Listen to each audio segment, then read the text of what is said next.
নমস্কার বন্ধুরা, সৌমিপাল চ্যানেলে আপনাদের আবারও একবার সবাইকে স্বাগত। আমি আজকে মোচার রেসিপি নিয়ে চলে এসেছি আপনাদের কাছে। সম্পূর্ণ নিরামিষ পদ্ধতিতে আমি বানাবো। যারা নিরামিষভোজী তাদের ক্ষেত্রে তো খুবই ভালো। তো ভিডিওটা স্কিপ না করে দেখতে থাকুন। আমি খুব সিম্পলভাবে মোচার ঘন্টটা বানাবো, আপনারা দেখতে থাকুন। তার জন্য আমি মোচা ঝিরিঝিরি করে কুচিয়ে নিয়েছি। আর মোচাতে দেওয়ার জন্য এই যে কিউব কিউব করে আমি আলু কেটে নিয়েছি, দুটো আলু দিয়েছি আর দিচ্ছি ছোলা। আর আগের থেকে কড়া আমি বসিয়ে দিয়েছিলাম গ্যাসের উপরে, তেল গরম হয়ে গেছে। এবার আমি ফোড়ন দিয়ে দেব। ফোড়নে আমি দিচ্ছি একটা শুকনো লঙ্কা, 4টে লবঙ্গ, 2টো এলাচ, একটু দারচিনি আর 2টো তেজপাতা আমি ছোট ছোট করে চিড়ে নিয়েছি। ফোড়নটা তেলের উপরে দিয়ে দেব। আর একটা জিনিস আমি স্কিপ করে গেছিলাম, দিয়ে দিচ্ছি হাফ চামচ জিরে। ফোড়নটা আমি তেলের উপরে দিয়ে দিয়েছি। এবার আমি আলু আর ছোলাটা তেলের উপরে ছেড়ে দেব। ফোড়নটা তেলের উপরে ভেজে নেওয়ার পর সুন্দর একটা স্মেল ছেড়ে দিয়েছিল। তারপরে আমি আলু আর ছোলাটা তেলের উপরে দিয়ে দিয়েছি। এবার ভালো করে ভেজে নেব। আলুটা ভাজতে ভাজতেই আমি আলুর উপরে দিয়ে দিলাম একটু হলুদ আর নুন। এবার আমি আলুর উপরে দিয়ে দেব কাঁচা লঙ্কা, দিয়ে আলুটাকে একটু নেড়ে চেড়ে নেব। আলু আমি ভেজে নিয়েছি। এবার এর মধ্যে দিয়ে দেব আদা গ্রেট করা, আপনারা চাইলে বাটা আদাও দিতে পারেন। এখানে আমি গ্রেট করা আদা দিয়ে দিয়েছি। গ্রেট করা আদার সাথে সাথে দিয়ে দিয়েছি পরিমাণ মতো হলুদ।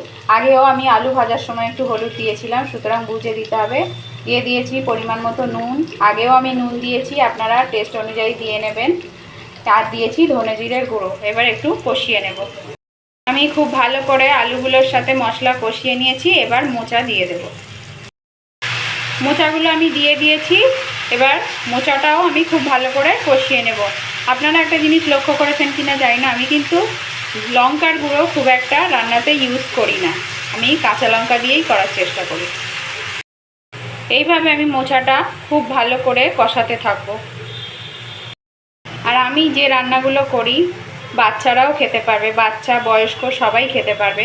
আমি চেষ্টা করি যতটা হেলদি রান্না করা যায়। ওই জন্য আমি খুব একটা লঙ্কার গুঁড়ো টুড়োর ইউজ করি না, আমি কাঁচা লঙ্কা দিয়েই রান্না করার চেষ্টা করি। যেহেতু আমার বাড়িতে বাচ্চা আছে, আমি এই রান্না আমার বাচ্চাকেও দিই, আর একজন বৃদ্ধাও আছেন। মোচাটা আমার খুব ভালো করে কষিয়ে নেওয়া হয়ে গেছে। এবার প্রেসার কুকারের মধ্যে দিয়ে দেবো। যেহেতু আমি একটু চটজলদি করার চেষ্টা করছি, ওই জন্য আমি প্রেসার কুকারে দিচ্ছি। আপনারা চাইলে নাও দিতে পারেন। আপনারা গ্যাসের ফ্লেমটা পুরো লো করে দিয়ে সিম আছে আপনারা বারে বারে নেড়ে ঢাকা দিয়ে করতে পারেন। আর আমি এই কড়াটা ধুয়ে এই জলটাও আমি ওর মধ্যে অ্যাড করে দেবো। মিনিমাম আমি 1 কাপের একটু কম জল আমি প্রেসার কুকারের মধ্যে দেব। প্রেসার কুকারের মধ্যে আমি দিয়ে দিয়েছি। এবার আমি 2 থেকে 3টে সিটি দিয়ে নেব। আর আপনারা যদি কড়াতে করেন তাহলে জল দেওয়ার দরকার নেই। মোচার থেকে যে জলটা ছাড়বে নুন দেওয়ার পর, তাতেই শিম মাছে মোচা তৈরি হয়ে যাবে রান্না। আমি এবার ঢাকনাটা আটকিয়ে 2 থেকে 3টে সিটি দিয়ে নেব।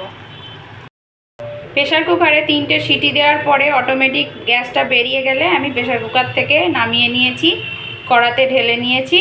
এবার মিষ্টি দিয়ে ভালোভাবে এটা মাখো মাখো করে নেব। আমি পরিমাণ মতো চিনি দিয়ে দিয়েছি। এবার ভালোভাবে নেড়ে নেড়ে আমি একটু মাখো মাখো করে নেব। যেহেতু নিরামিষ রেসিপি, সেই জন্য আমি একটু মিষ্টি ইউজ করলাম।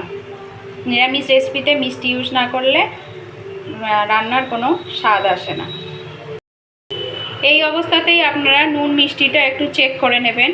আমার একটু নুন কম ছিল, তাই আমি একটু নুন দিয়ে দিলাম। এবার আমি ঘি গরম মশলা দিয়ে দেব। আমি গরম মশলা দিয়ে দিয়েছি। গরম মশলা দিয়ে আমি ভালো করে নাড়াচাড়া করে নিয়েছি। এবার ঘি দিয়ে দেবো একটু, দিয়ে আমি ভালোভাবে নেড়ে নামিয়ে নেব। মোচার ঘন্ট আমার রেডি হয়ে গেছিলো। আমি কড়ার থেকে নামিয়ে বাটিতে নিয়ে নিয়েছি। দেখুন নিরামিষ মোচার ঘন্ট আমার কমপ্লিট। খুব সিম্পলভাবে আমি করে দেখালাম, যাতে সহজেই আপনারা বাড়িতে করতে পারেন। তো আমার এই রেসিপিটা যদি আপনাদের ভালো লেগে থাকে তাহলে আমার চ্যানেলটাকে একটু লাইক শেয়ার কমেন্ট করে দেবেন।